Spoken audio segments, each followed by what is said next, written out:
Thought I'd pull over and show you one of the problems California's having right now. This is a reservoir, and you can see the water, high water line. Get my finger aligned here, about there. I think that's what I'm pointing to. I can see it really well and with my eye, but the high water line for this reservoir, and far over there, you can see on the dam intake the high water level. Okay, so it fills way up to there, and yet the water level's way down there,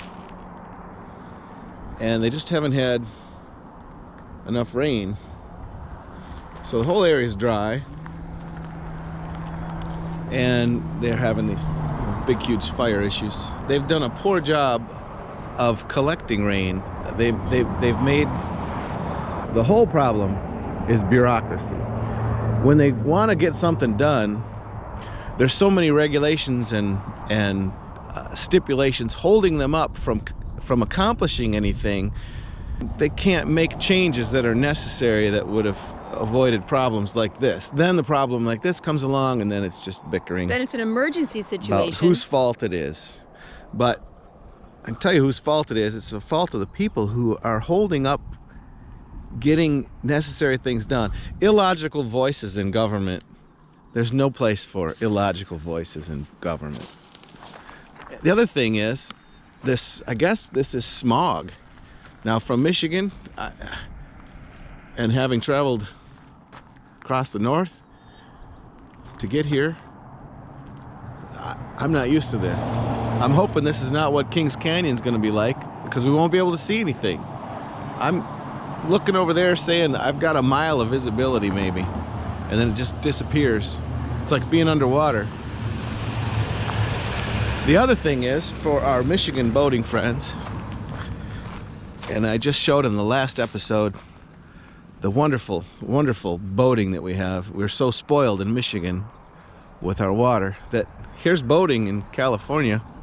Maybe this is not typical boating, but look at all those houseboats and things down there, and this little pond, and there's nowhere to go. I mean, you go 2 miles down that way, there's not a tree in sight or a beach, just some kind of muddy water. We were driving, and John spotted this guy crossing the road. He's half the size of my hand. I mean, that is cool. You don't have that back home. No, get out of the... You're making a shade thing. Holy moly. Here.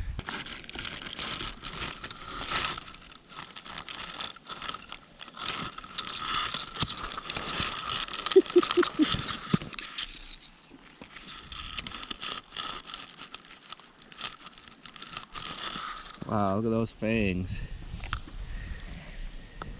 Where's his fangs? It's right in the very front of his mouth. Zoinks. Judy's just freaking. Yeah, this is his body, little back part of his body, you know. I'm gonna help him get off of this road, I think. Cool. How's that? Driving out around here is kind of scary because it's like driving in a tinderbox. Sure. If some idiot throws a cigarette out of his window, he's gonna start a fire, and that wouldn't be good. These trees. And I got We saw those, and I got bronchitis. Ain't nobody got time for that. That's right. And these trees are cool because they got this red bark. Sort of a red bark that feels like plastic when you touch it. It's like it's protecting it from the sun, or it's its own sunscreen. It's like it's been dipped in plasti dip or something. Right. There is a creek. I hear it. I see it. Dry. No, that's a rock. I see it. There it is. Dry creek bed, they call this. Yeah. And oh, there is some water. There's some actual water. All right, it's probably where that tarantula was going. Is that your first wild tarantula that you've ever seen? It's definitely mine. That is my, yeah. Okay, chalk up a new one. It could be my last. This is a pretty dramatic view as we're heading into Kings Canyon. We're in Kings Canyon National Park, and we're heading into the base of the canyon, which is supposed to be a horseshoe U-shaped canyon. Little stop on the side. Amy's quick making some lunch. I gotta watch my footing. I don't think I would stop if I started sliding down that. Yet another amazing place. Kings Canyon. We're on our way down from 6,500 feet, Yeah. maybe 7,000 feet, down to the floor of this canyon, which is, I think, 1,800 maybe at the bottom. An earthquake probably causes volcanic rock hill to slide westward and form the area we call Convict Flat. There's a waterfall up there, and it's, we're October 29th, I think. So this is, with as dry as it's been, this time of year, it's still flowing, obviously. You can see it. I can't imagine how spectacular that would be during the wet season. I'm standing rather precariously on a rock right now with a briar patch underneath me. It's just fantastic, these views, this drive, my wife. These things are amazing. Hi. Hi. She made a lunch and we ate a little in the car on the way down here so that we could save time. We don't have to sit around while we're eating. Is this the curviest road you ever drove? This is as curvy as the other curviest road, which was Hawaii. When I was doing my nails. When you were doing your nails and I was in a big hurry. This is the end of the road, literally. This is the culmination of the canyon, the U-shaped portion of it. Used to be a glacier all up, to the top. Yeah, but as it moved, it would sculpt this out. And look at that. I mean, this is, to me, our drive-in was the prettiest drive I've ever seen. It was breathtaking, the whole thing. And this park is every bit as good as the views in Glacier. It's not as accessible, though. It's not. It's much more Takes more effort to get here. difficult. I'd put this right up there, though, as a must-see place. Yeah. In these national parks, they've gone to great lengths to cut bears off from their natural food source. Trash.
They're pretty close to the car. Hi there.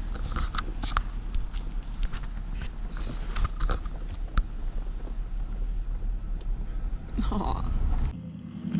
Where are we, John? Kings Canyon. Pretty close to the entrance to the park. This is where we're going to see Grant, General Grant. General Grant tree. It's supposed to be old. Second oldest tree. It's supposed to be like 22 to 2300 years. Yeah. Second oldest living thing on Earth. So. Next to Nancy Pelosi. It is cool. Look at that one. That's really cool.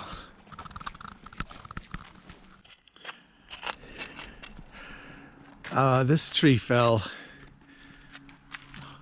a long time ago, and it's burned. The inside's burned out of it. So we're going to take a little walk into it.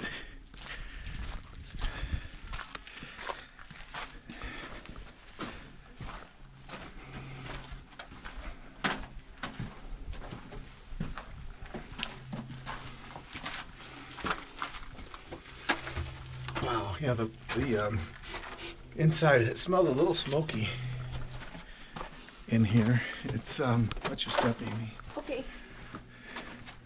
It's all charred inside.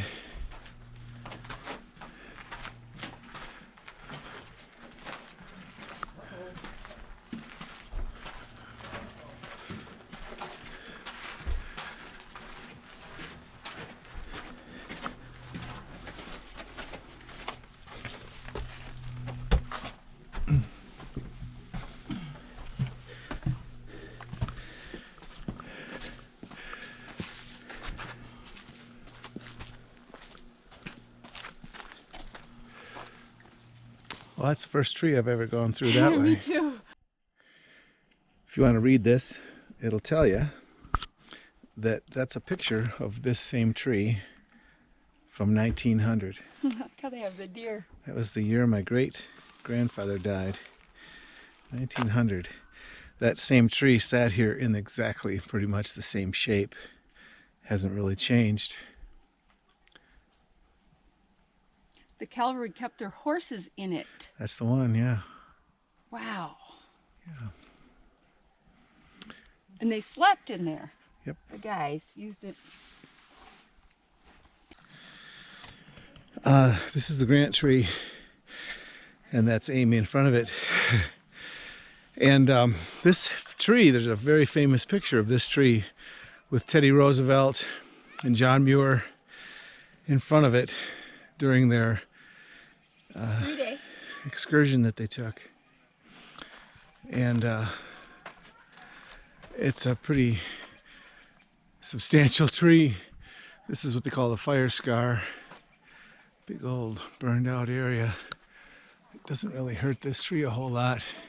No. And that tree is just massive. Oh. At the end of the tunnel, you'll see a bright light. Follow the light.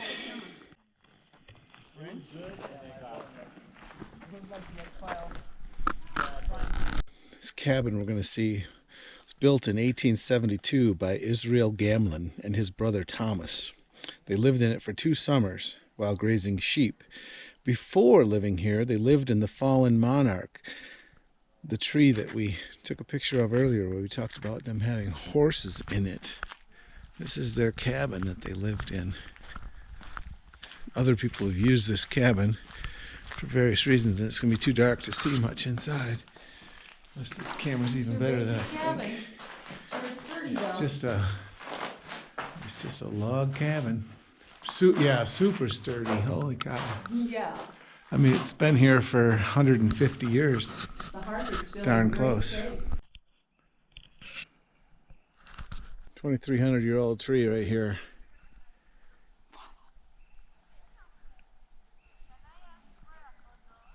Kabam. Third largest tree in the world by volume. It's the world's 40 feet in diameter at ground level. It's the world's widest known sequoia. It's not the oldest. In fact, it's 1,500 years younger than the oldest known sequoia. Oh. If it was a gas tank on a car that got 25 miles per gallon, you could drive around the earth 350 times without refueling. Okay. Based on volume, it could hold 159,000 basketballs. It could hold 37 million ping pong balls, and it could almost fit LeBron James's ego.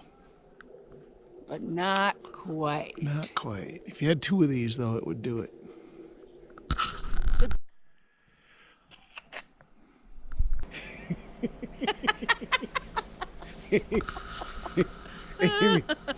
Amy and I are really high right now. We are so high. Hi. Hi. It's chilly up here. It is. Chili sounds really good. Oh, chili, yeah, with like cornbread. Oh, some cornbread. Yeah. And then M&Ms afterwards. So anyway, Amy and I are really high. How are we gonna get down? Here. So how high are we? Like 6,800 feet.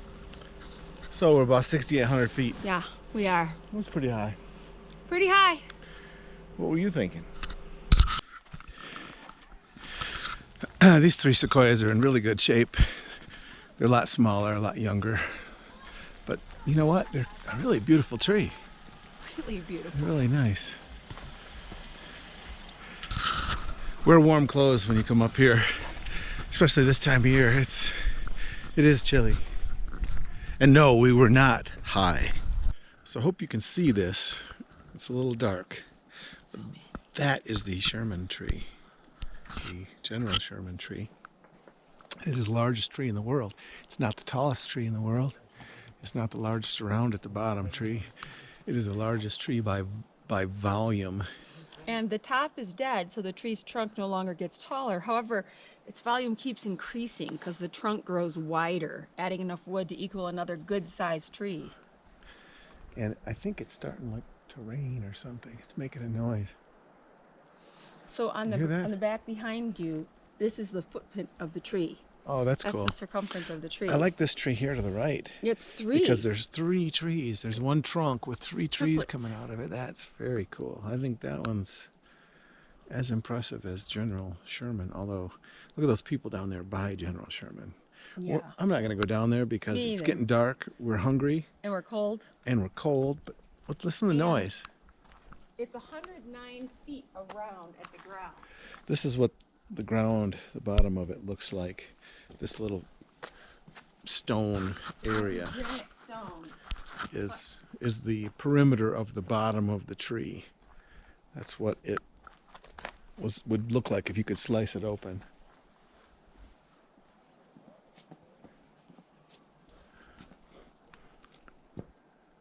As we were driving, every once in a while we'd get this little thing that would hit us like it was raining, just briefly, like 8 or 10 drops. And then I just heard this noise, and it makes me think that these trees are dropping something. Probably sap. Maybe based on the temperature or something. It's pretty cold right now. We're at 6,930 feet. 6,930 feet.